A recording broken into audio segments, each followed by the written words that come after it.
Ground Zero is a small team project that's been in development for 5 years, packed to the brim with original art, voice acting, music, and action. It has the honor of being the first quality classic survival horror game I've played this year, one that any fan of the genre should give a chance. I could have let this one guy get under my skin so much that I willfully ignored it. I'm certainly not above that, but it's just not fair. It's not fair to the team that puts so much work into this genuinely impressive game that pays a loving homage to the original kings of survival horror while finding ways to do its own special thing. I went in blind, buying it only off a clip I saw on Twitter. I'm pretty easy to hook in, just show me a fixed camera angle and I'm probably going to give it a chance. It offers both modern controls and tank controls. I use tank, and the first thing we gotta talk about is the art style. The director really knows their stuff. So many gorgeous angles that show off the many locations in Daejeon, South Korea. A refreshing change from the typical American town or mansion or forest or spaceship that these games tend to take place in. The different architecture, the lights, these weird alien symbols on the buildings that suggest an otherworldly presence. Ground Zero establishes its own visual identity right off the bat, using many pulled back shots to show off the cityscape and several tracking shots inspired by Parasite Eve on the PlayStation 1. If you look closely, you'll see that the graphics are actually pre-rendered, like the fixed camera survival horror classics of the 90s. Even the flashlight is somehow pre-rendered, and I don't even know what that means, it's just what the director told me. Whereas today, fixed camera survival horror tends to simply use the 3D spaces and frame them accordingly, Ground Zero has a distinctly old school feeling, with every single frame being made up of flat image renders, mixed with various 3D elements of animation or interactivity. When the camera moves, it's a series of renders, which makes for a really cool looking effect when moving at full speed, but for an admittedly awkward and unappealing stuttering effect when moving slowly. I adore and appreciate some of what this game does artistically, but at the same time I also find it to be fairly unappealing to look at sometimes, and that's due to the harsh blacks it utilizes.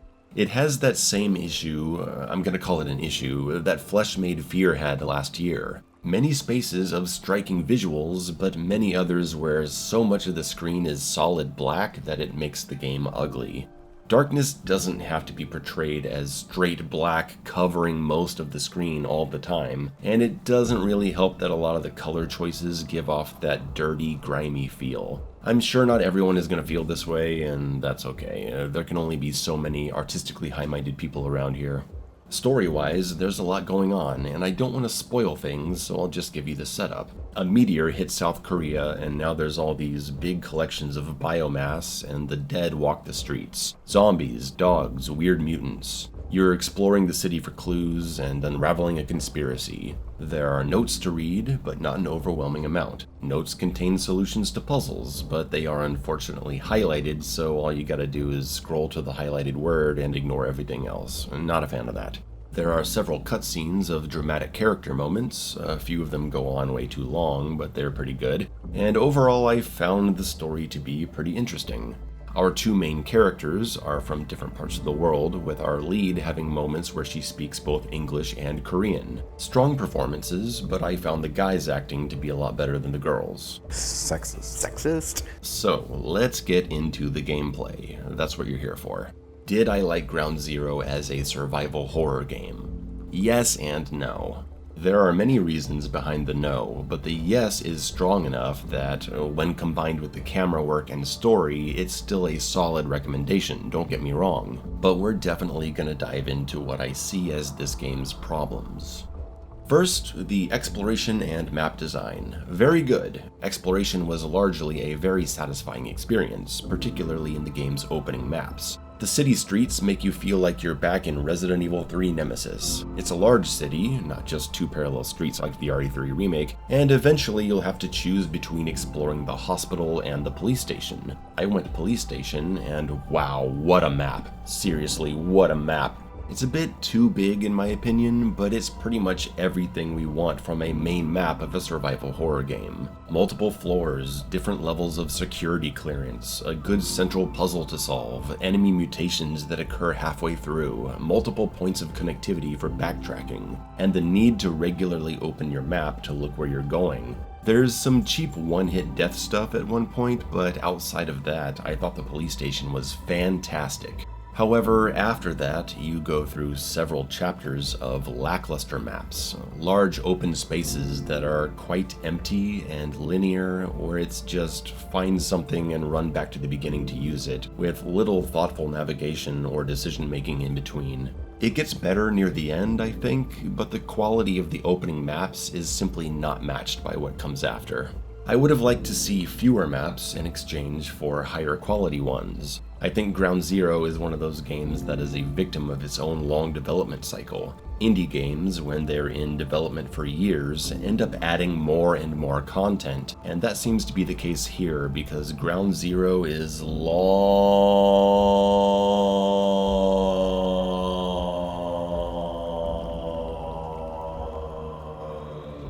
I thought it was about to wrap up around chapter 5 or 6, but I was there 15 hours later on chapter 12. I do not believe classic survival horror benefits from being this dragged out.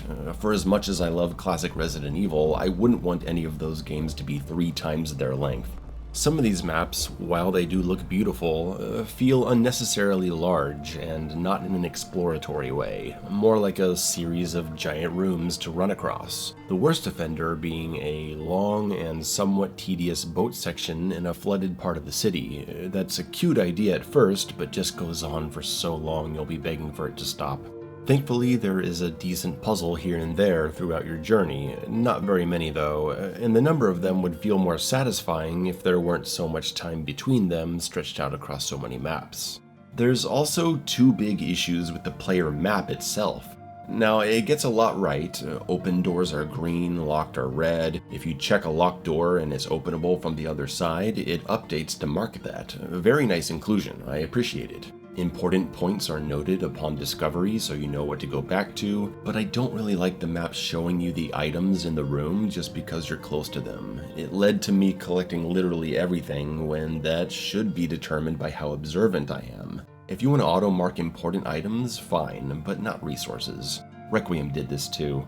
The main issues are that 1, there is no way to scroll between maps, and 2, the map tells you where to go. So in a game that's so built on map comprehension and backtracking, where you gotta go back to a puzzle or a locked door you now have the key to, it's important to be able to open the map and see where that puzzle or door was so you're not wandering around like an idiot. But in Ground Zero, if you're on floor 1 of the police station, you can't view the floor 2 map, or the basement levels. This renders half the map's functionality useless while you're on a different floor. I gotta go up to floor 2 so I can view the floor 2 map? This is a constant annoyance. And when you open these maps, you'll notice that the doors are marked green and red before you even see them. The game is telling you exactly which doors to go through the moment you walk in. And there are plenty of doors that simply can't be opened, though you can check them anyway. But the game doesn't even indicate that these doors are openable or locked. They don't appear on the map, so why would you check them?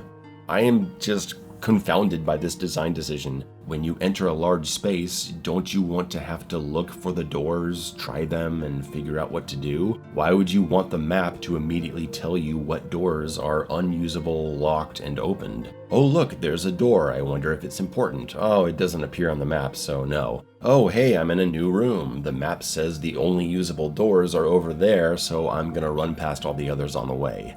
And you can't just ignore this because, as I said earlier, the map design is complex enough to have you opening the map all the time to reorient yourself. You're gonna see these markings. I very strongly do not like these 2 issues of the map, and they nagged me the entire playthrough. Now, about combat. You start off with a pistol, soon finding a shotgun, and several other firearms and some grenade types later. Your character is experienced and formidable. You can slowly charge a critical shot and time the slider to get an insta-kill on essentially every common enemy you find. Even enemies that take 5 or 6 shotgun blasts will die to a single 9mm critical shot, and you will have hundreds of those bullets. It's a very powerful option that the game attempts to balance by making it hard to use when being pressured by enemies up close. If you find the silencer, critical shots make you unstoppable because you can clear out entire rooms without anyone noticing you. The shotgun can blow off multiple heads, barrels can blow up entire groups, machine guns are great for emergencies, and if an enemy falls down but isn't dead, your nifty boot knife will take care of them in an execution animation, which I'll admit happened to me maybe twice my entire first playthrough because everyone I shot just died. You have a dash with iframes and a parry, because, well, of course you do. Every game has to have a parry now or someone will get upset. I never used it once, I never felt I needed to use it, and I think it was a totally unnecessary thing to include while designing the game. Enemies can swarm you, but they're not fast or aggressive enough to keep up with your speed or your dash, so you can pretty much run past most of the enemies. Serums can be mixed into your injector to heal, boost stamina, or cure an infection caused by an injury. Mixing 3 of one type will grant a permanent increase of one of your stats, raising your max health, max immunity, and max stamina, so you can dash to your heart's content. Scanning dead enemies yields credits that can be used at occasional shops to buy new weapons, and to restock various ammo and grenade types. I think killing enemies with a critical shot lets you pull more credits from them, but I'm not sure. You can get a perfect, good, or poor corpse rating. I think it has to do with how you kill them. Good exploration and shop purchases will keep you pretty well stocked on ammo, and by the later half of the game, it's just ridiculous how many resources you'll have. It's absurd. Hundreds of bullets, dozens of grenades, and Jesus, look at all these first aid kits. There's also an obscene number of weapons. I don't really see the point. There must be like 15 or more guns. Maybe it's to try to keep the game feeling fresh, because you're just killing the same enemies over and over, so I guess new weapons are supposed to help? It doesn't really. Aiming will auto-target the nearest enemy, which is sometimes amazing and sometimes horrible. Multiple times I've wanted to aim at the enemy in front of me and the game snapped me around 180 degrees to something else. Infuriating. Sometimes you'll want to target an explosive barrel, but the game locks on to enemies first, so you gotta target cycle over to it. And you have so little time to do it, you end up losing your opportunity and gotta run around in circles to get them all bunched up again, so you just have another chance of fucking up your targeting again. And these barrels are often placed in ways where if you want to maintain a safe distance, the camera angle changes and now you can't judge your shot anymore. Speaking of shooting off screen, yeah, that's gonna happen in any fixed camera game, but the auto-targeting and critical hit features of Ground Zero lead to easy clearing out of rooms, and the total dissolution of tension before even seeing what's there. When walking into a room, there's no reason to not just hold aim immediately, see if you lock onto something off screen, and then charge a critical hit to whoever it is. Rinse and repeat, everyone's dead and I haven't even stepped past the first camera change line. And with an invincible dash that can be upgraded to let you dash like 7 times in a row or something, max health being upgraded to where you can take 10 hits before you die, a one-hit kill auto-targeting pistol charge shot, an overabundance of resources, and a parry, Ground Zero is unfortunately a very easy game on the highest available hard difficulty. It's not helped by the save system not being implemented with the confidence needed to make it feel challenging. There's an interesting hybrid old-school save system where you can save as many times as you want, but you have to unlock save stations with signal modulators. Ink ribbons, basically, that grant infinite typewriters. Cool concept, and one that makes you think you'll need to really look out for these things, and maybe choose which save stations to unlock. But no, you essentially find a signal modulator at every save station, so what's the point? I can use every save station and use the autosave system when reaching new areas, so save management is really not a thing at all. And the inventory chests are all locked by math puzzles that are, I guess, kinda challenging if you don't have the patience to figure them out or mess with the calculator, but I can't imagine many people getting stumped by these. If you can't figure them out, you can use a safe-cracking explosive that bypasses the puzzle but also destroys the bonus item inside each safe. Very cool idea. It would be much cooler if I ever felt I needed to use one. Player inventory space is pretty limited, which is nice, but there's no reason to not include the modern innovation of allowing us to split items in storage. If I just want to take out one flashbang or store just half my machine gun ammo, I should be able to do that.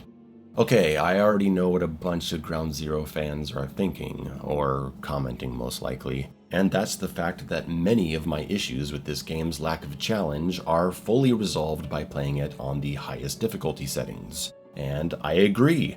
While I was straight up bored by the gameplay nearly every step of the way after the police station because it was so easy for a survival horror veteran like myself, playing on Annihilation was tense as fuck. I think I died twice my entire first playthrough on hard. On Annihilation, I think I died 15 times before I even made it to the hospital police station choice. I got one-shotted multiple times by acid spitters. Dogs and zombies ripped my throat out before I had time to shake them off. There were fewer resources to find, more enemies on screen. The syringe serum capacity is limited, which completely removes the ability to raise your stats beyond the baseline. So no more higher health, no high immunity, no higher stamina, so say goodbye to spamming dash. It also has only perfect parries, so I wouldn't be able to use them even if I wanted to. Enemies are aggressive and so fast, you can't just sit back and get easy critical shots. You're grateful for any opportunity to get one. And the signal modulators are actually rare now, so you do have to choose which save stations to open. You can play on a puzzle difficulty so high that your brain will hurt from the math problems, and you'll need to use explosives that'll destroy the bonus items. I personally cannot handle the highest gameplay difficulty, Extreme Deathwish, because it disables the autosaves, and, well, I'm dying and going back enough already without that, and that difficulty also locks all new weapons to shop purchases only, and I am not ready to play the entire street section with no shotgun, no thank you. But yes, guys, it's true. The high difficulties absolutely fix a lot of this game's problems when it comes to challenge and decision making. I 100% recommend playing it on Annihilation, or very hard at the minimum, if you're experienced with the genre of survival horror and you know how to think and play. However, these difficulties are not available to you the first time you play. And there is a growing sentiment out there. People are just tired of being forced to play through a 10 to 20 hour easy game just for the opportunity to play something challenging on a second go, when the challenge is half the point. Requiem's standard classic was too easy for a lot of veterans. We just went through this with Pragmata. Chronos the New Dawn locked hard mode away. And I'm sorry, Ground Zero is too long of a game for me to put in the time to play all the way through it again just to get the full experience. I don't have that kind of time, guys. I've been playing it, it feels way better, but I gotta go. And I'm genuinely disappointed that this cool-ass game, made with so much love and attention to detail, is something I didn't get to fall in love with, because I wasn't able to make that initial deep connection to it that is found through challenge. I want to finish a game the first time and say, wow, what a ride, instead of playing a second time, now on the appropriate difficulty, and saying, oh, well this feels a lot better. It's not nearly as much of an emotional high. The developer is taking feedback, and mine is that all difficulties, at least up to Annihilation, should be unlocked at the beginning for everyone. Because if that's not the case, I think this kind of disappointment is going to be found by others. And look, if that happens, great. It may come in the next update, and the majority of difficulty criticisms will be rendered irrelevant. But I think the current experience is important and valid to represent. This is how the game has been in the weeks that the people have been playing it, and that fact doesn't go away just because the issue gets resolved later. I know challenge isn't everything. You can play Ground Zero and any other game while getting absorbed into their art style and music and violence and story and exploration and the overall sense of adventure. But this is survival horror, and if the struggle to survive isn't there, a key part of the experience is lost, and it happens to be the one I care about the most. Crow Country came out and everyone said it was too easy, and they added a hard mode because the people wanted it. I hope the same thing will happen here, and I hope other developers can avoid this in the future. To wrap up, I've also reported a few other issues that I hope to see resolved. The lack of borderless full screen is a big one for me. As someone on a multi-monitor setup who has to tab out of the game a lot, my monitor freaks out every time and I hate it. Alt-tabbing also causes your controller to lose functionality in the inventory screen. And there's an annoying issue where holding a button will cause it to activate over and over, leading to the map opening and closing, or items auto-purchasing in the store if you even slightly hold the button for too long. So, that was quite the critical video, huh? But I don't think I was unfair. I'm a critic, and I'm a playtester, so a lot of shit sticks out to me. I can only hope that by talking about this stuff, it helps developers make their games better. Nothing about my criticism of Ground Zero is me saying you shouldn't play it. It gets enough right to where any fan of the genre should give it a chance, and I'm biased towards this kind of thing. I want to drive people to play passion-driven projects that honor the legacy of classic survival horror. We should support imperfect titles that do their best to keep our beloved genre alive.